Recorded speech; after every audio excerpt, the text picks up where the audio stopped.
Salut à tous, j'espère que vous allez bien, c'est Romain et on se retrouve pour la petite vidéo du jour qui ne va pas concerner un thème dans sa globalité, mais on va bien parler de quatre grands points que j'ai sélectionnés. D'abord, Achraf Hakimi, j'ai oublié un point primordial au niveau tactique dans ma vidéo d'hier, du coup je vais y revenir dans un premier temps.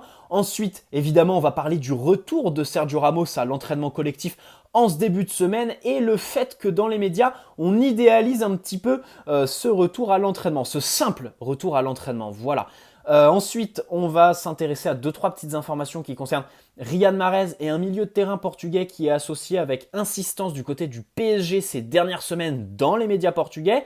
Et pour terminer cette vidéo, petit point final sur les filles, parce que je suis allé les voir hier au Parc des Princes et franchement j'ai été surpris, captivé et passionné. Je ne parle pas que des tribunes, parce que les Ultras ont encore une fois répondu présent, c'était absolument sensationnel.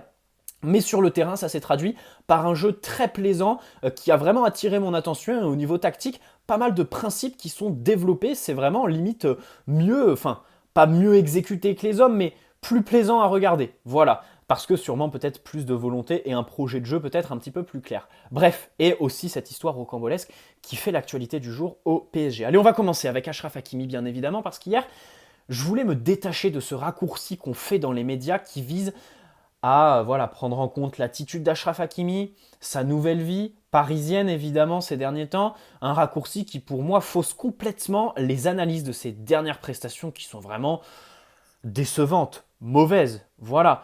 Donc on s'est attardé sur son utilisation évidemment, parce que c'est un joueur de classe mondiale qui peut te faire des matchs, tu dois évidemment construire autour de lui.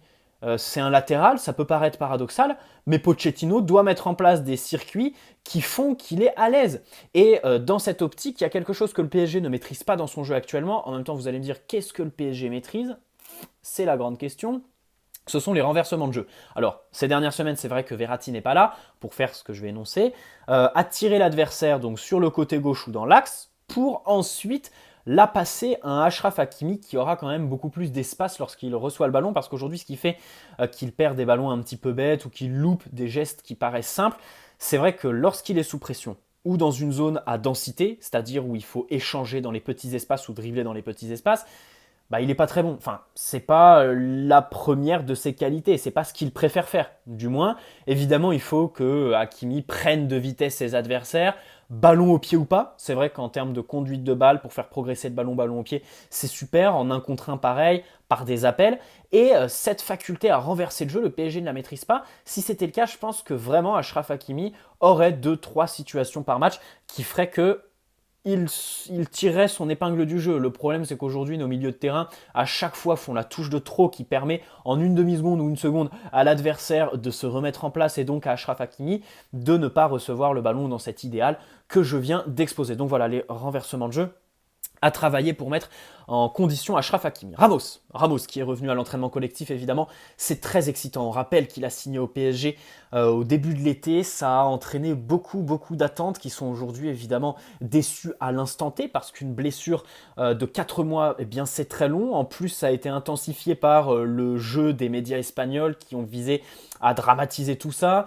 Le fait aussi que le club ne donne pas de date précise, qui nous a mis un petit peu, et peut-être même le joueur aussi, dans l'incompréhension. D'ailleurs, lui, si ça n'était que de son ressort, Sergio Ramos aurait déjà rejoué. C'est le staff médical qui a voulu prendre quand même beaucoup de précautions. Et surtout aussi, le fait qu'à chaque fois, on annonçait son retour imminent, et qu'au final, voilà, c'était repoussé. On peut penser par exemple à la rechute avant le match contre Clermont, ou avant l'enchaînement Leipzig-Marseille là, au mois d'octobre. Ça chauffait un petit peu pour Ramos le retour. Au final, ça s'est vite refroidi. Et finalement, bon, il l'a bien fait à l'entraînement collectif avec évidemment les non sélectionnés avec leur pays au camp des loges en ce début de semaine. C'est très bien, mais il ne faut pas idéaliser ça, quoi. Il ne faut pas idéaliser ça. Et encore une fois, dans les médias, il y a Sévérac, je crois, Geoffroy Garretier aussi, qui ont dit que... Alors, Garretier, il a dit une phrase bateau. Il peut devenir fondamental s'il revient à son meilleur niveau. Ah, merci de nous rappeler que Sergio Ramos est un des meilleurs joueurs de l'histoire de ce sport. Vraiment, si on rentre dans cette logique, on peut recruter Thierry Henry. Il ferait beaucoup de bien à notre attaque s'il réussit à trouver son meilleur niveau. Bref, ça c'était un petit peu d'ironie. Il y a Sévérac qui a dit que ce retour est capital pour Paris. Mais enfin, ce retour, il est à nuancer. Il n'est toujours pas de retour, Sergio Ramos. il y a encore plein d'interrogations. D'abord, combien de temps d'entraînement collectif il va lui falloir avant de pouvoir postuler à une place dans le groupe et dans l'équipe? Déjà, ça peut être 2 semaines, comme ça peut être 5 semaines. Ça, on ne le sait pas. Ensuite, une fois qu'il sera dans le groupe, il va pouvoir commencer par combien de minutes? Voilà, quand il va retrouver le terrain, ça va être à coup de 20-25 minutes peut-être. Alors là, bien sûr, tout ça, ce sera animé par le risque de rechute. Voilà, les précautions. Dans sa tête, évidemment, qu'il va y avoir quelque chose, même si c'est bien sûr un des joueurs, enfin, en termes de leadership absolument incroyable. Et on va revenir sur cette dimension un petit peu après. Et ensuite, il va falloir qu'il réussisse à enchaîner 90 minutes d'une manière décente physiquement. Et après, viendra la question de sa forme. Après, on pourra enfin juger et dire est-ce que Sergio Ramos est en mesure à retrouver son meilleur niveau. Et c'est dans ce cas-là que, bien sûr, oui, il va métamorphoser le PSG. Ça, c'est certain, parce qu'encore une fois, tout le bruit qu'on fait avec Sergio Ramos et cette idéalisation d'un simple retour à l'entraînement collectif, ça montre bien d'abord toute l'attente qui a été mise autour de ce recrutement. Évidemment, attente qui est la traduction de l'engouement, la vente de maillots et tout ça. C'est vrai qu'il y a beaucoup de maillots Sergio Ramos qui se sont vendus et tout ça. Bref, et ça prouve encore une fois tout le joueur qu'il est. On a recruté un monument du foot. Alors aujourd'hui, il y a eu un papier de l'équipe, j'aimerais quand même y revenir. Alors je l'ai lu. C'est un papier qui vise un petit peu à défendre Sergio Ramos. Ça a tout d'une opération de com du club. Je pense que voilà, on a donné des informations à l'équipe. Tiens, apaise un petit peu la situation, mets-le dans les premières pages, l'opinion publique va s'apaiser un petit peu parce qu'en Espagne, ça vise un petit peu à dramatiser tout ça, on va répondre. D'ailleurs, Leonardo l'a fait de manière très explicite après le match contre Lille, et c'est très intéressant parce que lors de son premier passage, il était beaucoup plus présent dans les médias. Là, il l'est beaucoup moins, et du coup, ça donne beaucoup plus de valeur à ses prises de parole, mais surtout, eh bien, ça donne beaucoup plus de traduction. Ça veut dire que là, s'il a pris la parole après le match contre Lille, bon, il a parlé du jeu et tout ça, ça veut dire que même s'il veut défendre le jeu parisien, c'est quand même qu'il a identifié un problème et qu'il y a quelque chose à défendre, bien sûr. Et il a parlé aussi de Sergio Ramos. Ça veut dire aussi évidemment qu'il y a eu voilà, des petites interrogations. D'ailleurs, dans le papier de l'équipe, on dit que Nasser Al-Khelaifi a demandé des comptes au staff médical et que bon, il a moyennement aimé ces 4 mois, en même temps qu'il les a aimés. Et d'ailleurs, l'exemple parfait de cet article, c'est qu'il est écrit en gros qu'il gagne 6 millions d'euros net par an, qu'il n'a pas touché de prime à la signature. Si on revient sur cette info, si elle est vraie, écoutez, je trouve quand même que pour un joueur comme Sergio Ramos, c'est décent. Pas de prime à la signature. D'ailleurs, comme tous les joueurs qu'on a recrutés cet été, libre de tout contrat. Et 6 millions d'euros par an net, bon, c'est un gros salaire évidemment, mais pour un joueur comme Sergio Ramos, c'est pas non plus, c'est pas sujet à des critiques. Hein. S'il est sur le terrain, s'il joue, bon, c'est un salaire qui est décent. Après, bien sûr, il est aussi précisé que 6 millions net, ça équivaut à 1 million brut par mois. Voilà, ça faut bien faire la différence. Mais ce que je veux dire ici, c'est vraiment que cet article a été quand même très gentil. Je pense que c'est le club qui est un petit peu derrière ça, qui a donné un petit peu à manger aux journalistes en cette période un petit peu creuse. Et de l'autre côté, du coup, l'équipe qui rend service au PSG en adoucissant un petit peu l'opinion publique. Bref, voilà pour Sergio Ramos. Je trouvais qu'il fallait un petit peu nuancer ce retour à l'entraînement collectif. On va revenir sur Riyad Mahrez qui a été associé au PSG. Ça a duré littéralement 1 heure, pas plus. Santi Aouna, journaliste pour Foot Mercato, a balancé un article comme quoi il pourrait partir dès la fenêtre hivernale de Manchester City parce qu'il y a un sacré paradoxe avec lui. C'est un joueur des grands soirs. On en a fait les frais puisque c'est notre bourreau sur la dernière demi-finale de Ligue des Champions. Mais en ce début de saison, il a il n'est pas indiscutable quoi. C'est pas un titulaire. Il a un petit rôle de joker de luxe, de super sub, qui selon Santi Aouna, a fait qu'il a eu des petites interrogations et tout ça. Et du coup, le PSG et le Real Madrid ont été cités dans cet article. Alors là, tout de suite, ça s'est emballé. Le mec va avoir 31 ans en 2022. Rien que ça, je dis non, quoi. Je dis non. Après, oui, bien sûr que c'est quelqu'un qui est très vif. Ça, c'est quelque chose qu'on doit rechercher sur les ailes. En plus de rechercher, évidemment, du 109, parce que Di Maria, Messi, Neymar, ça commence à se faire vieux. Il y a aussi le départ de Kylian Mbappé qui aujourd'hui se dessine au fil des jours, bien sûr. Parce que la prolongation de Kylian Mbappé, je tiens à le signaler, toujours rien. Voilà, le club visiblement ne se bouge pas. Alors après, peut-être que le joueur met des gros stops aussi, mais dans tous les cas, ça n'avance pas. Et je pense quand même qu'il faut recruter un petit peu plus jeune à ce poste-là. Là, il y a une nouvelle ère à commencer avec les recrutements d'Achraf Hakimi, de Nuno Mendes et Donnarumma aussi. Donnarumma, putain, que j'oubliais parce que vraiment, alors Hakimi peut-être pas, parce qu'Hakimi, c'est une intuition, il n'y a aucune information, c'est pas du tout un avis. Cette partie de la vidéo est une parenthèse.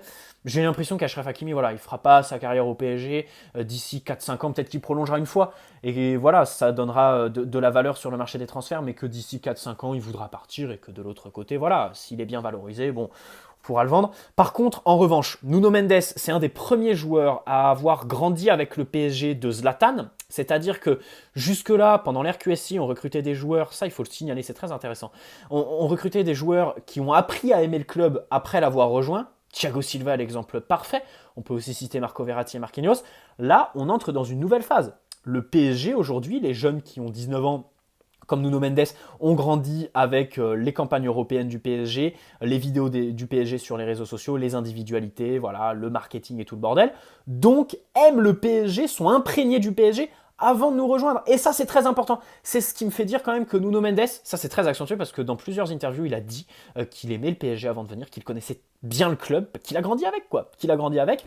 Ça me fait dire quand même que je le vois d'ici, je sais pas, 2027-2028 être toujours au club, tout comme Donnarumma, même si bon, lui il a grandi avec l'AC Milan, je pense pas qu'il ait eu lien avec le PSG ces dernières années. Bref, dans tous les cas, je pense qu'il faut pas casser cette dynamique de recruter des joueurs vraiment jeunes parce qu'il y a un nouveau cycle à entamer. Et voilà, en attaque, il va falloir commencer, bon, Neymar, Di Maria, Messi, c'était bien gentil, mais là maintenant, il va falloir entamer un nouveau cycle, donc tout ça pour dire que, bon, Riyad Mahrez, 31 ans, j'aurais pas pris. Même si oui, en termes de profil, c'était quasi parfait pour le PSG, en termes de niveau aussi, mais 31 ans quand même, j'ai envie de recruter un petit peu plus jeune, surtout qu'il y a plein d'opportunités cette année. Et ensuite, parce que une heure après, Riyad Mahrez a démenti, par le biais d'un média spécialisé pour Manchester City, et Fabrizio Romano, qui a balancé une information comme quoi il n'envisageait pas du tout un départ. Voilà, Palhinha, milieu de 26 ans, portugais sous contrat jusqu'en 2025 avec le Sporting Portugal, clause libératoire fixée à 60 millions d'euros. Son club qui n'est pas totalement fermé à l'idée de discuter, mais ce ne sera pas en dessous de 40 millions d'euros. C'est l'information du jour qui nous vient du journal portugais Record. On rappelle que Ojogo, un petit peu plus tôt, il y a quelques semaines, avait déjà balancé cette information, avait déjà associé Palhinha au PSG. 26 ans. Alors, il y a beaucoup de gens qui disent oui, c'est un Danilo bis. La vérité, c'est que j'ai pas vu ces matchs, quoi. Je le connais pas, donc je pourrais pas vous donner mon avis sur le joueur. Par contre, il y a d'autres axes d'analyse. On peut donner son avis sur d'autres axes. Après, si ça vient à se concrétiser, bien sûr que voilà, je regarderai des mi-temps. Je fonctionne comme ça. Personnellement, je regarde des mi-temps, je regarde pas des matchs entiers, mais des mi-temps du club en question pour voir un petit peu le joueur, qu'est-ce qu'il vaut. Mais aujourd'hui, quand même, là, déjà, ce qu'on peut identifier sans connaître le joueur dans ses moindres recoins et sans s'intéresser à la tactique, c'est déjà qu'à 26 ans, il est toujours dans le championnat portugais. Ça joue pas vraiment en sa faveur.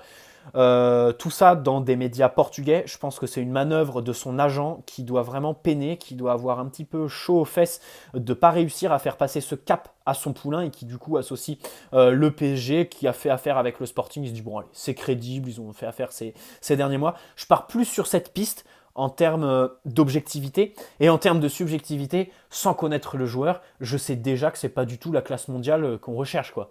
Enfin, c'est pas du tout les valeurs sûres qu'il nous faut. Et à la limite, si je devais recruter un joueur qui entraîne des incertitudes parce que jeune, je prendrais Tchouaméni. Et de l'autre côté, à l'inverse, si le PSG s'intéresse vraiment à lui, ce qui m'étonnerait un peu quand même, tu te dis mais pourquoi tu vas au Portugal quand tu as autant de talent en France, quoi? Tchouaméni, les gars. Là, préparez-vous parce que vraiment, dès qu'il y a une information de Tchouaméni au PSG, il y a une vidéo qui sort sur lui. Ce petit crack doit absolument rejoindre le club. On a loupé Kamavinga, il ne faut pas le louper lui. Bref, voilà pour Palhinha, ce que je pense de cette information. Après, le joueur, comme je vous l'ai dit, je ne l'ai pas assez vu pour le juger. Voilà, et enfin, on finit cette vidéo avec les filles que je suis allé voir hier au Parc des Princes. C'était très intéressant, victoire 4-0 contre le Real Madrid. Alors, on a retrouvé un des plus gros problèmes du football féminin, c'est les écarts en fait, en termes d'adversité. Les Madrilènes étaient vraiment nuls, quoi. C'était nul, c'était mauvais. Alors, elles n'ont pas dépassé la moitié de terrain, elles ne se sont même pas créé une occasion. Les Parisiennes, dès le début du match, ont bien fait tourner le ballon.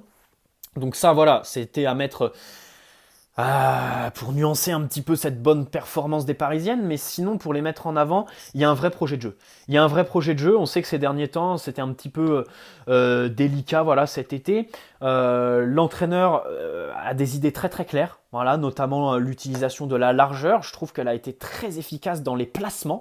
Hein. Les filles se positionnent très très bien dans les couloirs avec ce fameux découpage en 5 couloirs du terrain un petit peu à la Guardiola. J'ai bien aimé ça.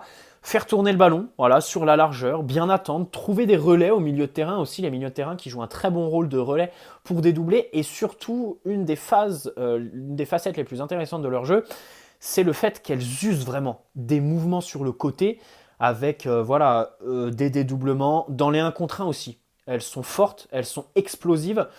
Techniquement, évidemment, bon, alors c'est moins fort que les hommes, mais ça se ressent moins chez les Parisiennes, ça se ressent plus chez les Madrilènes, qui hier, dans les 1 contre 1, mais sont catastrophiques. Que ce soit pour défendre une Parisienne qui a le ballon, ou une Parisienne qui fait un appel, qui s'apprête à le recevoir. En termes de vitesse, les Madrilènes étaient dépassées complètement. Mais voilà, les Parisiennes ont bien joué, elles ont bien usé des centres, beaucoup de justesse dans les centres, et aussi beaucoup de présence dans la surface. Ça, c'est un aspect du jeu qui est quand même très présent. Au milieu de terrain, évidemment, beaucoup de maîtrise technique. À la fin du match, elles se sont lâchées, elles ont fait des gestes techniques qu'on ne voyait pas au début du match.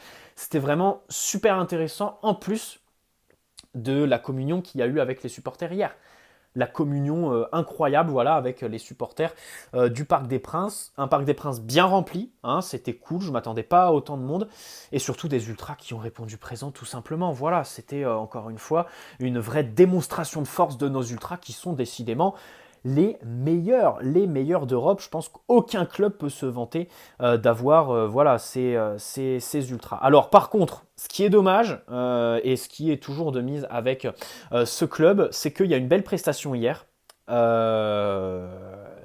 y a une belle prestation hier, on pourrait s'arrêter sur cette prestation, mais malheureusement, on va un petit peu plus loin.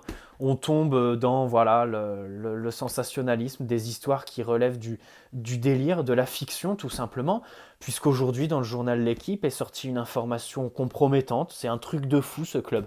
Après Tourelle blessé en skate juste avant le Final 8, Choupo-Moting qui nous blesse Verratti à l'entraînement avant le Final 8, les histoires toxiques de Wanda Icardi, Herrera qui va se faire agresser par un travelot au Bois de Boulogne. C'est incroyable les histoires de ce club. Maintenant, c'est Aminata Diallo qui est soupçonnée et en garde à vue ce matin dans l'affaire Kera Amraoui, qui a été agressée. Alors, je crois que c'était jeudi dernier, repas organisé par la section féminine dans un restaurant parisien, je crois. Elle rentre, en fait. C'est Diallo qui ramène Amraoui chez elle, voilà, dans le 78, les Yvelines. Et arrivé aux alentours de 23h30, des hommes cagoulés, je crois, ça j'en suis pas sûr, sortent Amraoui de la voiture qui est donc conduite par Diallo et la frappent avec des barres de fer. Voilà, elle finit à l'hôpital, point de suture, du coup indisponible pour le match hier contre le Real Madrid.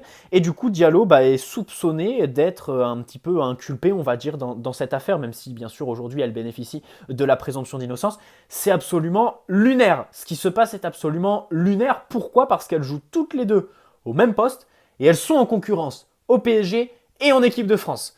Donc en gros, si la fiction continue de nous émerveiller, Diallo aurait mené cette agression pour s'offrir un petit peu de temps de jeu au détriment de Amraoui qui du coup est blessée, même si je crois que c'est pas très long, hein. Elle va pouvoir rejoindre l'équipe de France prochainement, mais dans tous les cas, hier, c'était Diallo sur le terrain à la place de Amraoui qui était indisponible à cause de ça.